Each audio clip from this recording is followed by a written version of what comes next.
sometimes 18. I'd love to hear about that. No, I would stick towards always 21. Yeah, the sometimes 18 probably ain't gonna fly. But 18 would be like smoking cigarettes. How old do you have to be to smoke a cigarette? 50. No, not 50. 18. You have to be 18. 18 to smoke a cigarette, 21. And you know, and what I've learned, at least from my experiences, is you know, if you're over 18 and you want to smoke a cigarette, I mean, don't raise your hands, but you know, I have close family members, you know, grandparents and cousins, and you know, that choose to smoke a cigarette. Does that mean they're a bad person? No. Again, it's a what? Choice, right? Choice. As long as you obey the law, and we all know what the law is, you have to be how old to smoke a cigarette? 18, right? As long as, you know, if you're 18, 19, and you invest your time and you research cigarettes and you learn what a cigarette is and it's tobacco, do you think it's a good, healthy option for your body to put alcohol or to put tobacco into your body? No. You know, the nicotine is the drug that goes into your body. Do you think that's a good, healthy thing for your lungs? And we're not going to have a science lesson and show you.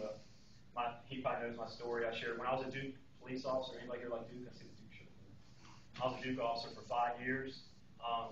One particular night, I was working in the hospital, Duke Medical Center, and they brought a guy in a helicopter that was an organ transplant donor through COPA, Carolina, Oregon. Sorry about that. Carolina, Oregon Procurement Agency, COPA. So anyway, long story short, the guy had been shot. He was basically dying, and they were going to harvest his lungs and other organs for other people, which is a great program, by the way. I mean, it's a good thing to use a tragic situation to help other people. But they were taking him to the operating room to do all the organ process, so they needed a police officer to be there because he had been shot. So they came into my room and they said, you need to go to the 3rd floor and gown off, and I looked like a surgeon. I put a gown on, I had to wash my hands all like this, I had a little mask, and I went in and I watched the process of them securing the organs for, you know, donation. I know that's but long story short, and the reason I wanted to share this was when they got to his lungs, you know, they took the lungs, whatever, and I'm sitting there like, you know. And they showed me his lungs, and he took the lungs and showed to him, what color do you think the lungs were? Black. They're black. Yeah. And I looked at it, I was like, wow. He's like, hey, man, I wasn't a DARE officer then, I was just a regular police officer. And he says, yeah, if you ever get around a bunch of kids, he goes, let them know this guy. And I didn't know who he was, but apparently he'd been smoking for 20 years, 18, 20 years. And, you know, I saw a black lung. So if you ever get around a bunch of kids, you tell them this is what happens if you smoke for 18, 20 years.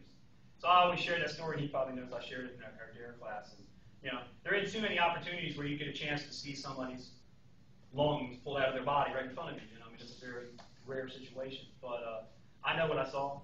So, you know, again, that's one of those things that when you get to be 18 and you have that, you can make a choice. Should I smoke a cigarette or not? You can do what you want. But I just encourage you to do the research and make the decision because you want to do it, not because of peer pressure, not because your friends, Mary and Billy and Bobby and Joey, hey, everybody does this, cool, do it. Do it. You do it because of them. Don't do it because you're forced to do it. Do it because you've done the research and that's something you want to do. Right? Yes?